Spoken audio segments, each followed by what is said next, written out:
Hi guys, this is my experience at the Colter Bay Village in Grand Teton National Park. I traveled from Yellowstone National Park after 2 days there and visited Grand Teton for 2 days, then back to Yellowstone for a few more days. It was nice to break up the trip. Grand Teton is spectacular, so if you can, please visit, especially if you're already coming to Yellowstone. Colter Bay Village is a 1-hour drive from Old Faithful without any traffic. However, since there is usually construction, it could take 2 hours or more. When I visited, it took me a little over an hour. Remember to get a park pass. Each national park charges a fee, or you could get the annual pass that includes the fee for all national parks. That's best if you plan on traveling to a few national parks during the year. From the entrance, Colter Bay Village is 19 miles. It's on the northeast side of Jackson Lake. Book online at Grand Teton Lodge Company. It is best to book many months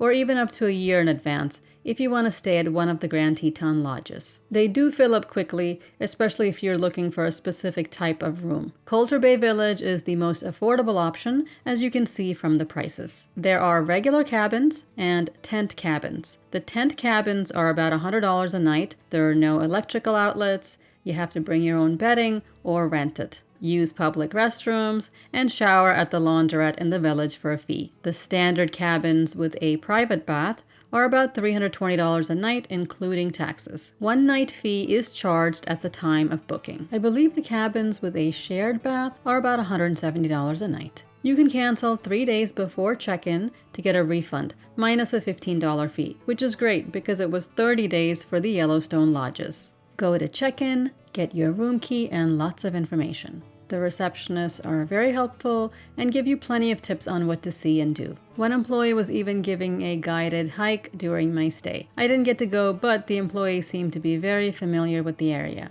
There are also a few menus and maps on the board. Drive to your actual log cabin. There are little side roads with sections of numbered cabins. And there are 2 cabins side by side, each with parking right in front. That's convenient as it rained pretty much every day. I booked a room with 1 double and 1 twin bed, good for 3 people. I was not expecting such a spacious and neat cabin. There are 2 side tables with lamps and a chair, another wooden chair, a good-sized armoire, and another table by the bathroom with extra towels, ice bucket, and cups. The bathroom is also spacious with a window, towels, tissues, hooks, soap, shampoo, shower gel. There was an actual hairdryer, which is an unexpected luxury. The shower worked fine, and there was no issue with hot water. I really appreciate a clean and modern bathroom.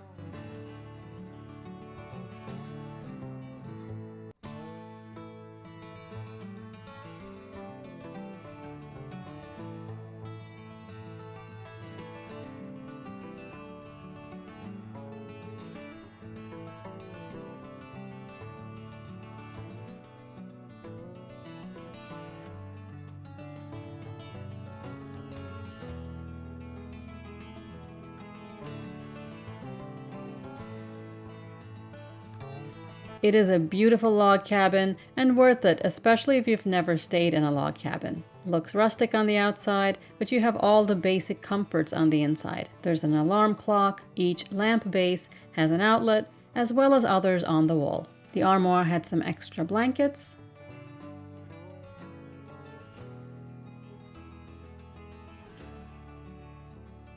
There's a ceiling fan.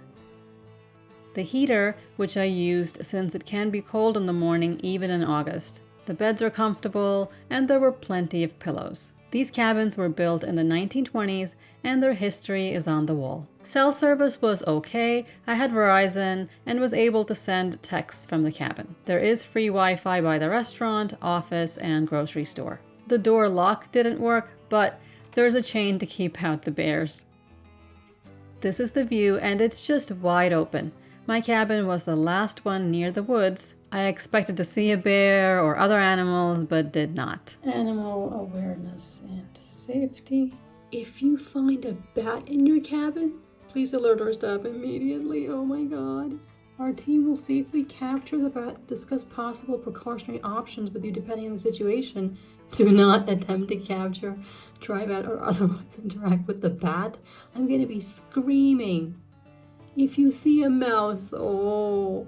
Clean up droppings? No way. I wasn't even thinking about bats, just bears. If you guys are outdoorsy and used to camping, then this is not going to bother you. I'm not, so I just had to point this out for people like me who love nature but don't want to be that close to animals. Of course, they've made a great effort to seal up the cabins, as you can see. Although I went nuts, checking every inch of the cabin, there was nothing to worry about. No animals of any kind were found during the 2-night stay. The cabin was very clean and neat. An envelope to tip your housekeeper. There was no envelope at Old Faithful Lodge, but I also left a tip there because the staff did a good job cleaning the room and were very friendly and helpful. By the way, there is no housekeeping if you're staying 2 nights. Again, the front desk is very helpful and will provide you with whatever you need. Just ask. The great thing about Colter Bay Village is that there is staff at the front desk 24/7, unlike at Old Faithful Lodge. So in case you see any animals, someone will come and help you. By the way, I keep mentioning Old Faithful Lodge because it was bare bones compared to this cabin,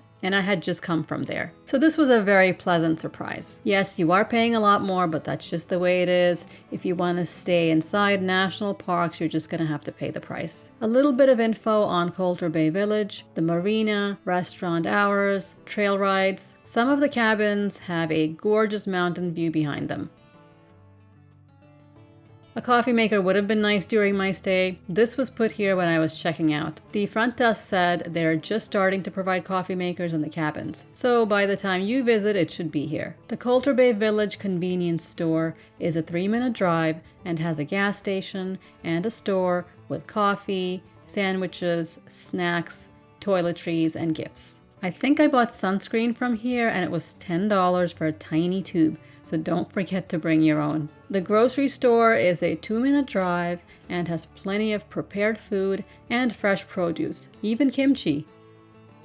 Cast iron pans, a cafe, and a big gift shop.